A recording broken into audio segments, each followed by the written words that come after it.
Continuing with the trend of the last few months, we have continued to expand our sales funnels in different ways for increasing our liquidity selling cards. And this month we've included even more funnels, like selling to PokeChef954 for his live stream and testing out some auction consignment platforms including Fanatics and some larger accounts on eBay. But before we hop into this month's sales and the top flips, once again I need to remind you that the market can move quickly and aggressively. Just because these flips worked for me in September 2024 does not mean that they will work at whatever time you're watching this. Make sure to do your own research before making any purchases. So for the month of September, we sold a total of 54 graded Pokemon cards for a total sales amount of $3,939.49. And after eBay took all of their fees, our total profit for the month was $893.03. That means the total ROI percentage for the month of September was 35.7%. So if we do a quick comparison to last month we sold 20 less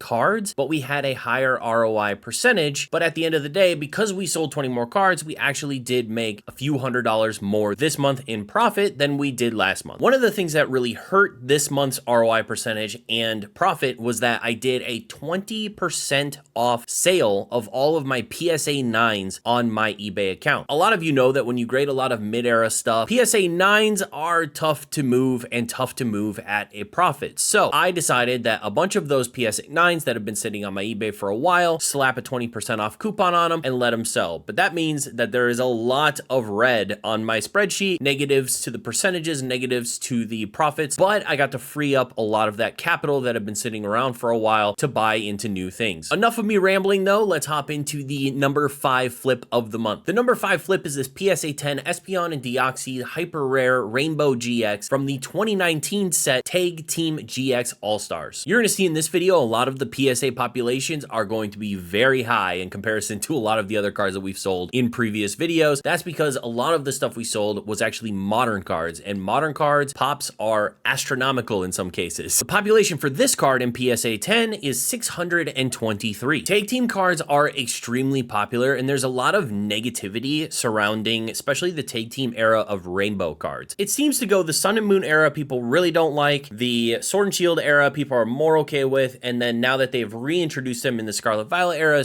people seem to like that design a lot better. I think at one point it was SM Pratt or one of the older kind of Pokemon YouTube guys made the comment of, well, if I hold it out at arm's length, I can't figure out what Pokemon's on the card. That doesn't seem to be affecting how well I can buy these and sell these on the secondary market, especially the tag team versions, especially the tag team cards that have fantastic and popular Pokemon on them, like this one does, Espeon and Deoxys. You have an evolution and a legendary? Come on. I was able to buy this card for $27.24. That means after the $15 grading fee, my total all-in cost was $42.24. I sold this card at a local show for $90, which means there aren't any of those pesky eBay fees to take out, and that means my total profit is $47.76. That leaves me with a return on investment percentage of 113.1%. The other two metrics I like to give you guys in these videos is how long it actually took me to sell the card after getting it back from PSA. I like to compare the last sold auctions to my buy it now price to see if we did significantly better selling it buy it now and waiting that amount of time for it to sell than just YOLOing it and auctioning it for whatever price it would have potentially gotten. I got this card back from PSA on June 20th and I sold it at a local show on September 7th. So it took about 2.5 months for the card to sell, which is about where I like to be for something like this. There are 2 recent auction sales for this card on eBay. One of them sold early September 4th for $75. And another one sold in July for $82. So we got a little bit more selling it buy it now, but I still would have made a little bit of money on this had I auctioned it and gotten similar comps. The number 4 flip is this PSA 10 Jolteon Holo from the 2003 Japanese card set Magma vs. Aqua, with one of the lower populations we're going to see in this video of 146 in PSA 10. I actually this past month started a personal collection, and something that I'm going to be collecting are PSA 9 9s from this era with really prominent or double swirls. I really like swirls on these cards. I think it makes the look of them just that much more unique, and I really like this era of cards because this is an era of cards that I didn't collect as a kid, and that kind of draws me to want to collect some of them. So PSA 9s of these cards are pretty freaking cheap right now, and sometimes you can catch that double swirl or a really nice swirl on the hollow patterns, and for me, those cards just look great, and I'm going to be collecting those a little bit in the future. It's kind of weird, but I was able to find a bunch of these like all at one time around this $30 price point. So this one in particular, I bought for $32.63, and that means after the $15 grading fee with PSA, the total cost was $47.63. I was able to sell the card this past week for $120, and that means after eBay took all their fees, because this one did sell on eBay, the total profit for this card was $56.66. That leaves us with an ROI percentage of 119.0%. This is one of the longer periods of time where a card has gotten packed from PSA and then not sold on eBay. It took 9 months for this card to sell. After getting back from PSA on January 29th, it sold then on September 29th. Basically 9 months on the dot, which is way longer than I ever want to be holding a lot of these cards. But let's check out the auction sales and see if our patience paid off. The last auction sale for this card that I could find was actually on Fanatics, and it was one of my cards that I sent for auction through Dan Ketchum Collectibles. It sold for $98.40 with the buyer premium. And this sold on September 22nd, just about a week prior to this card selling. So in this case, we made a little over $20 more selling it by it now than we did auctioning. But in both cases, I made money on this particular card. The number 3 flip is this PSA 10 Feraligatr Prime from the 2009 set Heart Gold collection. Population once again on the lower side compared to some cards we're going to see later. This card has a PSA 10 population of 359. When I first got back into the hobby, I remember people talking about like the Heart Gold Soul Silver era and the Primes pretty negatively. People really didn't like the look of the Primes for some reason. I actually really like them a lot. It almost seems like a natural extension from Dark Pokemon because all of them are super zoomed in. They have harsh shadows. They look kind of ominous and scary. And actually the Pokemon that they chose for a lot of the Primes are pretty awesome. They are from that Gen 2 era and they're pretty popular Pokemon. So I honestly really like the Primes, especially I love the fact that we have the amazing,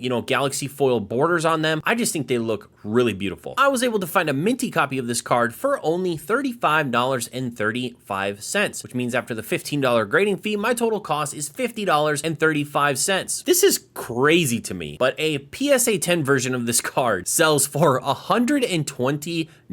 Luckily, I was able to sell this to a guy at a local show, so eBay doesn't get to take their fees this time. My total profit was $69.65. That leaves us with an ROI percentage of 138.3%. Now, when we move into the next two cards, I want you guys to remember the population of this card. This card is from 2009, popular Pokemon from Gen 2, one of the hits of the boxes, and only a population of 359 in the pop report. Now we're gonna move on to two more cards to wrap up this video, and you're gonna witness the sheer difference that demand makes when it comes to what people want and what people forget about. And when people's eyes shift from the old sets to the new sets, this is what can happen. But before we do that, I did get this card in the exact same sub as the last Jolteon. So it took me about 9 months for it to sell. Luckily, it sold at a local show, but 9 months. It's a long time. So there are two recent auction sales for this card, one on September 30th and one on September 21st. One of them sold for $99 flat. The other one sold for $66 flat, which means that the last version of this card to sell on auction, we almost doubled the price, selling it by it now, then throwing it off to the auctions. The number 2 flip of the month is this PSA 10 Greninja EX. Probably a very recognizable card to a lot of you because it literally just came out in 2024 in the set Twilight Masquerade. This card came out this year and the PSA 10 population of it is 1,803 already. You're also gonna notice that this card is English, which is not something that I typically buy. But I was at a local show and I was walking around and I saw a person with a minty Greninja EX, and he actually said that he pulled it from the pack himself and was able to give me a little bit of a deal on it. So I took him up on that deal, sent it straight to PSA, and it came back a gem mint 10. I purchased the card from that vendor for $225 raw. That means my total all-in cost for this card, actually, because I sent it at a higher tier of $25, my total all-in cost is $250. I sold this card with Z&G Emporium on eBay. I just auctioned it off right when I got it, and it sold for $520. Z&G Emporium takes 12%, similar to eBay, and that means my total profit was $207.60. That leaves us with an ROI percentage of 83%. It blows my mind the demand of a lot of these brand new cards and what prices they go for in comparison to cards that have much lower populations of similar in popularity of Pokemon, just from different eras. Absolutely crazy to me. I got this card back from PSA August 27th and auctioned it almost immediately after it came in, so it only took a couple weeks for me to sell it since I sent it straight to auction. The reason why I sent this to auction is because the demand is through the roof, and so many of these cards are selling around the exact same price. So I thought, since my buy-in was so low and I got the PSA 10, I would send it to auction, try out Z&G Emporium's auction style format over on eBay, and it performed exactly where I thought it would. So many of these sell every week, it just makes sense that they're gonna land at a fairly similar price, as opposed to some of these mid-era and other cards that have barely any comps. You don't really know where they're gonna land, and some of them land pretty similar to what you would at least hope for. And that means the number one flip of the month is this PSA 10 Gengar VMAX from the 2021 set Fusion Strike. This card, despite being rare and hard to pull, the population in PSA 10 is over 7,000 at 7,391 PSA 10 copies. I actually bought the Greninja and the Gengar at the exact same show. So I was walking around, I found another person who had a very well-centered Gengar VMAX. I took a look at it. They had their price a little bit on the higher side. I was able to talk them down a little bit. I was able to purchase this card from them for $300, and I sent it in the same submission as Greninja, so $25 grading fee. My total cost all in was $321. I also sold this the exact same way. I sent this one off to Z&G Emporium to auction immediately, and it sold for $615. And after Z&G took their 12% fee, my total profit on the card, $216.20. That leaves me with an ROI percentage on this Gengar of 66.5%. Since this was sent out in the same submission as the Greninja, of course I got it back in the same submission, so it only took a few weeks for me to get the card over to Z&G so that he could auction it immediately. But yeah, just crazy to look at some of these previous videos where we've had pops of like 30 or 50 of cards of 10 years ago, 15 years ago, and this card is 3 years old and it already has a PSA 10 population of over 7,000. And these are cards that people tout as rare, hard to pull, and there's this many PSA 10 copies of them. Just something to think about while you're collecting and while you're going about buying and selling. Just the sheer force of what demand can do despite the amount of supply that's actually out there is actually wild. That's our top 5 flips for the month of September. Some different stuff, a good variety this time. We had some English, we had some Japanese, and I really appreciate you guys continuing to support these videos in my channel. Hopefully you enjoyed it, and if you missed last month's top 5 flips, you can check it out right here.